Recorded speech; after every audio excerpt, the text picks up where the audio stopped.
Berikan raja masuk ke Majapahit, tetapi jangan memaksakan kehendak.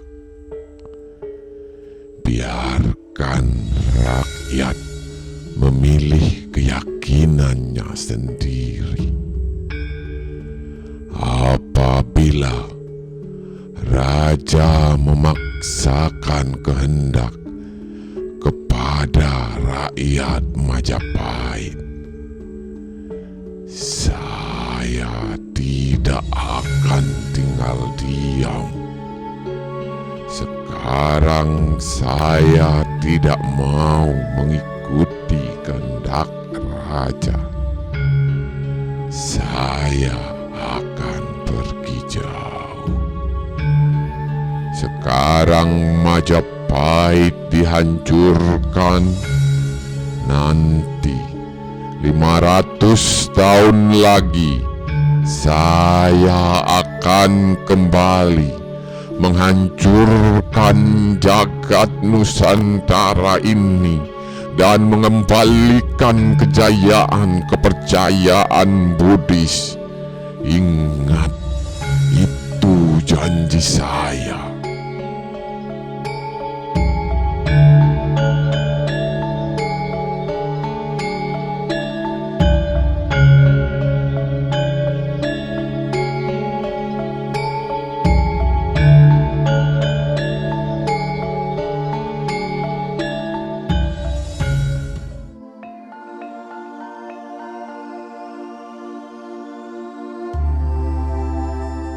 Suatu ketika, Empu Panuluh bersama rombongan Brahmana Majapahit lainnya pulang ke Majapahit, datang dari bertapa di Gunung Welirang. Empu Panuluh adalah empu yang menulis karya sastra Kekawin Bratayuda bersama Empu Sedah pada masa pemerintahan Raja Jayabaya di Kerajaan Kediri. Dalam perjalanan pulang, rombongan Brahmana tersebut melewati desa Sabdopalon. Di situ Empu Panuluh mendengar berita dari masyarakat tentang keberadaan Sabdopalon, seorang anak kecil namun hidup sebatang kara. Empu Panuluh akhirnya menemui Sabdopalon. Karena kasihan, Empu Panuluh mengajak Sabdopalon ke Majapahit. Di Majapahit, Sabdopalon tinggal bersama di rumah Empu Panuluh. Saat itu Majapahit dipimpin oleh Raja Raden Wijaya, raja pertama Kerajaan Majapahit. Inilah babak baru kehidupan Sabdopalon. Di Majapahit, Sabdopalon diberi tugas sebagai tukang sabit rumput dan memberi makanan kuda-kuda keluarga kerajaan. Dia juga punya teman-teman bermain bersama anak-anak dari para pembesar kerajaan. Seiring perjalanan waktu, Sabdopalon diberi tugas-tugas lainnya sebagai caraka.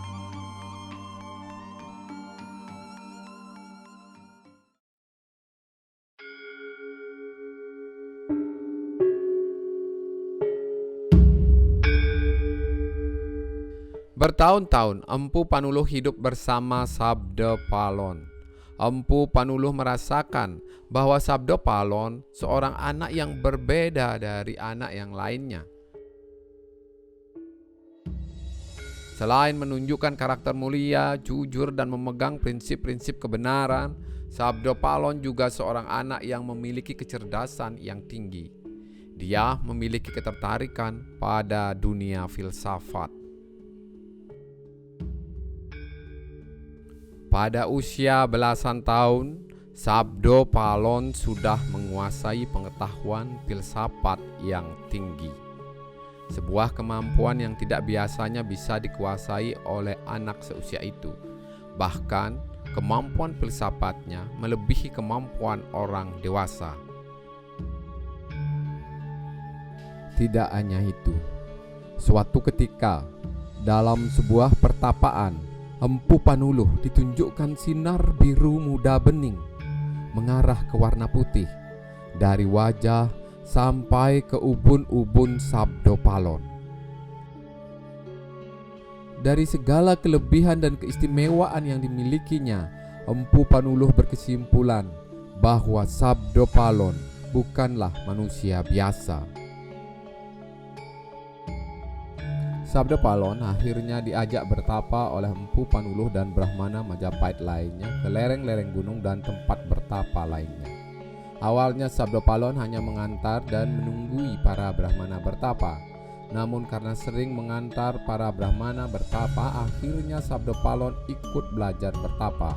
Lama-kelamaan bertapa menjadi laku hidup Sabdo Palon. Sinar biru muda bening hampir mengarah ke putih itu, sebuah tanda bahwa Sabdo Palon adalah orang suci, namun spiritualnya masih baru. Kekuatan Sang Maha Suci sesungguhnya telah bersemayam dalam dirinya, namun dia sendiri belum memahaminya. Dia hanya butuh tuntunan.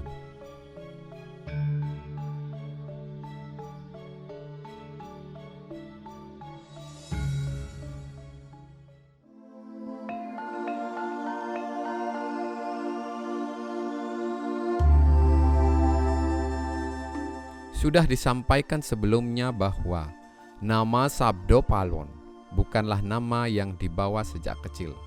Pemberian nama Sabdo Palon merupakan wahyu suci. Empu Panuluh dalam suatu pertapaannya menerima wahyu suci agar memberikan nama Sabdo Palon kepada anak itu. Banyak hal yang tidak biasa tentang Sabdo Palon. Empu Panuluh tidak bisa memendam sendiri dan akhirnya menceritakan semua keistimewaan yang diketahui dan dialaminya selama mengasuh Sabdo Palon kepada Raja Jaya Negara, Raja kedua Majapahit, termasuk wahyu suci tentang pemberian gelar nama Sabdo Palon itu. Nama Sabdo Palon bermakna sabda yang mengandung kebenaran dan kejujuran sejati. Apa yang dikatakannya akan terbukti.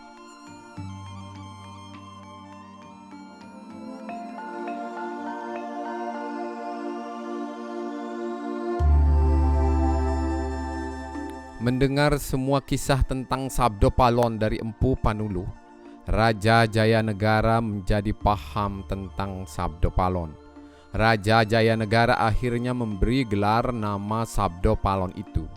Tidak hanya itu, sejak saat itu Raja Jaya Negara juga memberikan Sabdo Palon tempat tinggal di kerajaan Majapahit.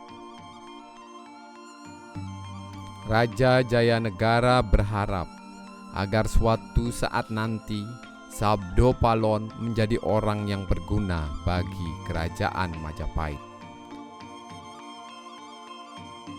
Sejak saat itu Sabdo Palon tinggal di kerajaan Majapahit, tidak lagi tinggal bersama Empu Panuluh. Di kerajaan Majapahit, Sabdo Palon semakin mendalami pengetahuan filsafatnya. Spiritualnya juga semakin berkembang.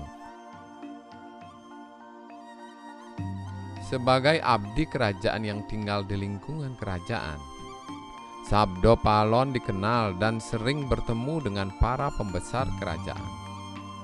Tidak jarang Sabdo Palon diajak diskusi oleh pembesar kerajaan karena kemampuan filsafatnya yang mumpuni.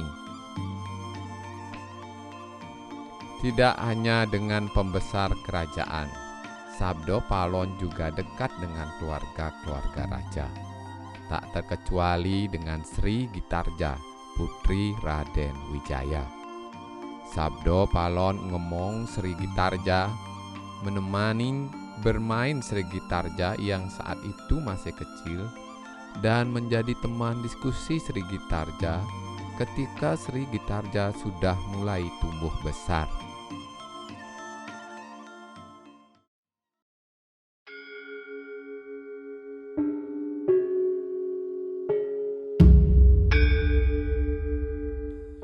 Mungkin dapat dikatakan, lembaran ini adalah jawaban dari banyaknya yang menyebut kalau Sabdo Palon adalah sesungguhnya sosok gaib.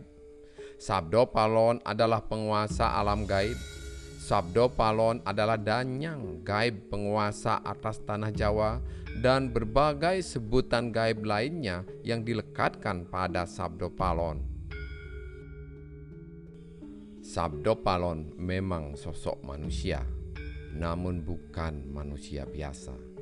Tanda-tanda istimewa dan wahyu suci tentang Sabdo Palon yang sebagaimana dialami dan diterima oleh Empu Panuluh menunjukkan kalau Sabdo Palon bukanlah manusia sembarangan. Tidak hanya sebatas itu. Dalam suatu pertapaan, kekuatan yang maha suci Batara Siwa memberi anugerah kekuatan gaib kepada Sabdo Palon. Dengan anugerah kekuatan gaib itu, Sabdo Palon dapat pergi dan hidup di alam gaib, alam tidak kasat mata, dan dapat kembali ke alam nyata, alam kasat mata. Kekuatan ini mungkin yang menyebabkan banyak orang menyebut kalau Sabdo Palon adalah sosok gaib.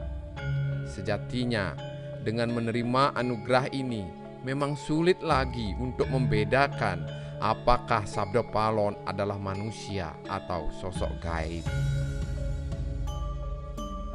Dengan anugerah kekuatan gaib itu, Sabdo Palon dituakan dan dihormati di alam gaib. Karena di alam gaib, Sabdo Palon dianggap sebagai utusan Batara Siwa. Mungkin karena ini kemudian banyak yang menyebut Sabdo Palon sebagai penguasa atas alam gaib. Karya ini sudah tidak dapat lagi menyebutkan kemampuan-kemampuan gaib lainnya yang dimiliki oleh seorang Sabdo Palon, kecuali satu lagi, sebuah anugerah kekuatan gaib yang diterima Sabdo Palon setelah menjadi penasehat Raja Majapahit, yang akan dibahas khusus pada lembaran berikutnya nanti. Anugerah kekuatan gaib di atas diterima Sabdo Palon ketika masih berusia belasan tahun, hampir mendekati usia 20 tahun. Sabdo Palon sesungguhnya telah disiapkan sebagai utusan kayangan untuk Majapahit, yang akan menjadi sebuah kerajaan besar di tanah Jawa sebagai cikal bakal Nusantara.